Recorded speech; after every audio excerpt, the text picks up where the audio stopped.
Somewhere on a blockchain, right now, sits approximately 6.9 million Bitcoin, whose public keys are already fully visible to anyone who knows how to look.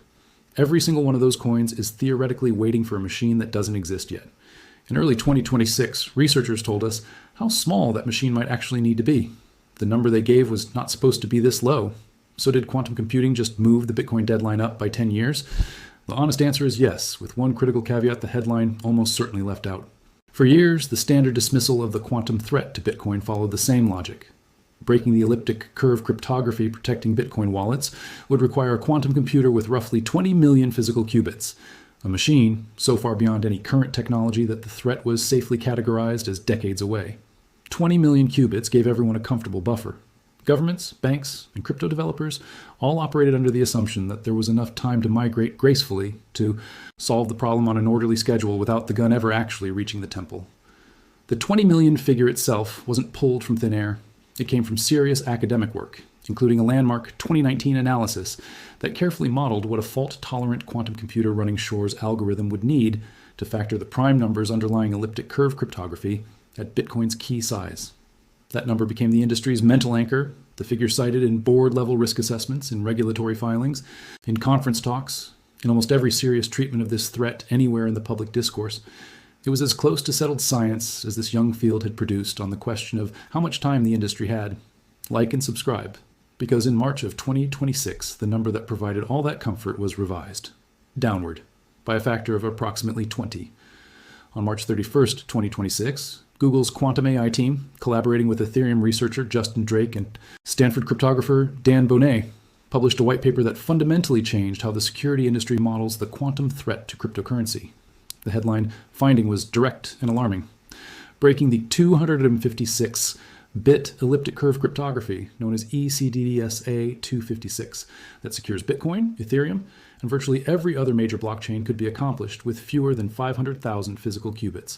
Not 20 million, 500,000. A 20-fold reduction in the estimated resources required for the most consequential hack in financial history. Now understand why that number alone isn't even the most disturbing part of the paper. The Google team also identified two specific attack methods, requiring only approximately 1,200 to 1,450 high-quality logical qubits. Logical qubits are the reliable, error-corrected units of quantum computation that actually matter for running real algorithms, as opposed to physical qubits, which include all the error correction overhead. Previous estimates had placed the logical qubit threshold for breaking Bitcoin at 2,230 or higher. The new research cut that number roughly in half. Google also introduced a novel and telling approach to publishing these findings. Rather than releasing a step-by-step blueprint for how to execute the attack, the team used zero-knowledge proofs to verify their results without providing a full technical roadmap. That choice speaks directly to the organization's awareness of what it had produced. Zero-knowledge proof disclosure is not standard academic practice. It is a responsible disclosure technique borrowed from security research, used when the underlying finding is genuinely dangerous enough that publishing the full methodology could be more harmful than concealing it. Google built one of the world's most powerful quantum computers, published research showing that computer could eventually threaten the cryptographic protection of every major blockchain, and then deliberately chose not to hand anyone the complete instruction manual. That restraint is itself a signal about how seriously the researchers took their own findings. And then Caltech researchers, publishing in a separate paper the same week in collaboration with the quantum startup Oratomic, went further still. The Caltech Oratomic paper modeled what a neutral atom quantum computer could accomplish against Bitcoin's cryptography. Their analysis suggested that a machine with roughly 26,000 physical qubits could crack the elliptic curve encryption protecting Bitcoin wallets in approximately 10 days. Under a different and more aggressive design they outlined, a system with around 10,000 physical qubits could complete the same task, given sufficient runtime. That figure, 10,000 qubits, is not science fiction. That is a number companies are actively targeting on timelines, measured not in decades, but in years. Read that again, slowly. The machine that could theoretically empty Bitcoin wallets is now being described in the same qubit range that companies are publicly announcing roadmap hardware for by the end of this decade. But that's not even the most unsettling number in this entire set of announcements. Like and subscribe, because the specific coins at risk deserve far more attention than the abstract qubit count ever receives in a headline. Project E11, a research group specifically focused on the quantum threat to cryptocurrency, published its own analysis alongside these hardware papers. Their estimate, approximately 6.9 million Bitcoin, roughly 1/3 of the total supply ever mined, sit in addresses where the public key is already fully visible on the blockchain. This exposure happens automatically. When a Bitcoin wallet broadcasts a transaction, the public key required to authorize that transaction becomes permanently visible in the blockchain's public record. Every wallet that has ever sent Bitcoin at least once has its public key on-chain. Ancient pay-to-public key addresses from Bitcoin's earliest years, some of which are believed to belong to the network's pseudonymous founder Satoshi Nakamoto, are even more directly exposed. Those 6.9 million coins are not locked behind some additional cryptographic protection waiting to be applied. They are sitting in wallets whose protective key structure is already visible to anyone running the right analysis, waiting for a machine capable of running Shor's algorithm against a 256-bit elliptic curve fast enough to reconstruct the private key before it matters. At current prices, that represents somewhere in the neighborhood of $700 billion in assets sitting under a ceiling that is, according to the newest research, lower than anyone had told the market to expect. There is a second category of exposure that goes beyond Bitcoin and extends into every encrypted system on the planet, and it is already underway. Security researchers call it harvest now, decrypt later. The concept is exactly what it sounds like. A state actor or sophisticated criminal group doesn't need a quantum computer today to benefit from one in the future. They simply need to collect encrypted data now, storing it patiently until the hardware required to crack it becomes available. Blockchain data is uniquely vulnerable to this strategy because it is permanent, public, and cannot be retroactively encrypted once it has been written. Every transaction ever made on Bitcoin's blockchain, every public key ever exposed through a spend, will be sitting in exactly the same condition when a cryptographically relevant quantum computer eventually exists as it is today. Nothing can change that. The harvest is already complete. The only question is when the decryption becomes possible. Now here's where the story gets genuinely disturbing in a way most headlines about this topic never reach. A Nobel Prize-winning physicist warned publicly in early 2026 that Bitcoin could be an early target of quantum computing attacks, specifically because of how concentrated and publicly visible the exposure is. A panel of 6 cryptographers assembled by Coinbase reached a conclusion that crystallizes exactly how far the conversation has moved. They stated publicly that a cryptographically relevant quantum computer, one actually capable of breaking, Bitcoin's signatures in practice will almost certainly exist within a decade. Not might exist, will exist. That language, from 6 professional cryptographers, assembled by one of the largest cryptocurrency exchanges in the world, is not hedged speculation. It is a considered professional judgment about a timeline that now falls easily within the standard planning horizon of any serious financial institution. Ethereum researcher Justin Drake, who co-authored the Google paper itself and therefore has one of the strongest technical bases of anyone in the space for making this estimate, put the odds of a quantum computer recovering a Bitcoin private key from an exposed public key by 2032 at least 10%, not certain, not imminent, but a 10% probability of the most consequential cryptographic breach in financial history within 6 years is not a number a responsible institution ignores. Read that again, slowly, because institutional risk managers have been trained to treat 5% tail risks as requiring immediate mitigation. A 10% probability sitting 6 years away is not a tail risk. It is a planning scenario. But here is the number that most viral coverage of this story leaves out entirely, and it is the most important number of all. Today's most capable quantum computers, including the hardware from IBM, Google, IonQ, and Quantinuum that generates the most headlines, operate with somewhere between a few hundred and a few thousand physical qubits at most, and the number of logical, fully error-corrected qubits those machines can maintain is far smaller still. In April of 2026, a researcher won a 1 Bitcoin bounty from Project 11's Q-Day prize for breaking a 15-bit elliptic curve key on publicly accessible quantum hardware. That result was celebrated as the largest public demonstration of this attack class in history. It represented a 512-fold improvement over the previous public record from just 7 months earlier. It was also 15 bits. Bitcoin uses 256-bit keys. The computational gap between a 15-bit key and a 256-bit key is not a matter of degree. It is a difference of roughly 41 orders of magnitude. The machine required to bridge that gap from where publicly available hardware sits today to the threshold the Caltech and Google papers describe does not currently exist in any form that anyone in the world is publicly operating. The 512-fold improvement in just 7 months is the number worth staring at, separate from the 15-bit baseline. If that rate of improvement compounded forward at anything approaching its recent trajectory, the gap narrows faster than any static qubit count comparison suggests. Quantum benchmarks have a history of accelerating in ways that surprised even the researchers. Building the hardware. The 2024 to 2026 period saw qubit estimates for breaking Bitcoin fall by roughly a factor of 20 in the published academic literature. No law of physics says that compression rate has to slow down, and several trends, including improved quantum error correction codes, optimized algorithm implementations, and the QLDPC codes demonstrated by Iceberg Quantum in early 2026, all point toward continued compression in the years ahead.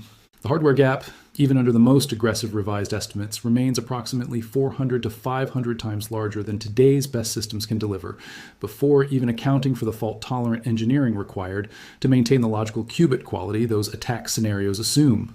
Like and subscribe, because understanding both the genuine urgency and the genuine distance of this threat simultaneously is the only honest way to hold this story in your head. So why did Bitcoin's development community respond in 2026 as though the clock was running, if today's hardware is still so far from the threshold? The answer is that migration takes longer than most people assume, and the development community understands this better than the market does. Bitcoin is not a company. It has no CEO who can issue a directive, no board that can mandate a security upgrade, no legal mechanism that forces users to adopt new address types. Every protocol change requires rough consensus among a distributed, often fractious community of developers, miners, exchanges, wallet providers, and users, each of whom operates independently and none of whom can be compelled. Taproot, which was a smaller and less controversial change than a complete post-quantum overhaul, required years of technical debate before activating. Any serious analyst of how Bitcoin actually governs itself treats a 5 to 7 year implementation timeline as optimistic rather than conservative. On February 11th, 2026, a proposal called BIP 360 was formally published and merged into Bitcoin's official proposal repository. Authored by Hunter Beast, Ethan Heilman, and Isabel Foxen-Duke, BIP 360 introduces a new quantum-resistant address type called pay-to-Merkle root, which creates addresses that do not expose the public key in the way current Bitcoin address types do. Addresses generated under the BIP 360 standard are identified by a BC1Z prefix and remove the specific part of Bitcoin's current signing, structure that a sufficiently powerful quantum computer running Shor's algorithm could eventually exploit. Now understand why the timeline of the BIP 360 response matters so much. Taproot, Bitcoin's most recent major protocol upgrade, was proposed in 2018 and didn't activate on the main network until 2021, a 3-year process even for a relatively uncontroversial change. A post-quantum migration is far more complex, far more controversial, and touches every wallet, exchange, and custodian in the ecosystem simultaneously. The development community started formally in February of 2026. Most honest assessments suggest that even optimistic timelines put mainnet activation of a quantum-resistant address standard several years away from now, and full ecosystem migration, where the majority of coins actually move into protected addresses, potentially 5 to 7 years beyond that. But that's not even the most politically explosive part of what 2026 brought to this conversation. 2 months after BIP 360, in April of 2026, a companion proposal called BIP 361 arrived, authored by Jameson Lopp and collaborators. BIP 361 goes dramatically further than BIP 360, in a direction that divided the Bitcoin community almost immediately. It proposes a phased migration that would eventually block transfers to legacy addresses, sunset old signature types, and offer a zero-knowledge, proof-based recovery path for holders who possess their seed phrases but haven't migrated. And at the center of its most controversial element sits the question of what to do about the 6.9 million coins in exposed addresses that have never moved, including approximately 1.7 million coins in the oldest addresses on the network, widely believed to belong to Satoshi Nakamoto. If those coins cannot be migrated because their owner is absent, unavailable, or no longer exists, BIP 361's most aggressive implementation would effectively propose freezing them permanently. The philosophical and political dimensions of that proposal, inside a community built around the principle that nobody controls your Bitcoin, that no authority can touch your funds without your private key, are almost impossible to overstate. Freezing coins that belong to a provably absent owner for their own, protection against a future threat that may or may not arrive before they can be recovered, requires making decisions about Bitcoin's founding principles that the network was specifically designed never to require. The Satoshi question in particular has a dimension that transcends economics entirely. If those roughly 1.7 million coins in ancient addresses are ever swept by a future quantum attacker before BIP 361's proposed, freeze could protect them. The effect on Bitcoin's market price and on the network's credibility would be catastrophic in a way that no previous Bitcoin event has approached. A sudden movement of coins, widely believed to belong to the network's founder, not by Satoshi voluntarily breaking years of silence, but by an attacker who exploited a quantum Vulnerability to steal them would almost certainly trigger a crisis of confidence unlike anything cryptocurrency markets have faced. The community has no established protocol for this scenario, no governance mechanism that everyone agrees would be legitimate, and no way to confirm whether a movement of those coins represented Satoshi returning or a thief succeeding. Like and subscribe, because the question of what to do about Satoshi's coins if Q day arrives before anyone can reach them is one of the most genuinely unprecedented governance challenges any financial network has ever faced. Meanwhile, Ethereum is not waiting for Bitcoin's slow consensus process to set the pace. In January of 2026, Ethereum formed a dedicated post-quantum security team, building a defense strategy around hash-based signatures and account abstraction, the latter being a feature of Ethereum's architecture that Bitcoin does not possess, and that makes post-quantum migration significantly more flexible on Ethereum's side of the ledger. Tron, Starkware, and Ripple have each published their own post-quantum transition plans.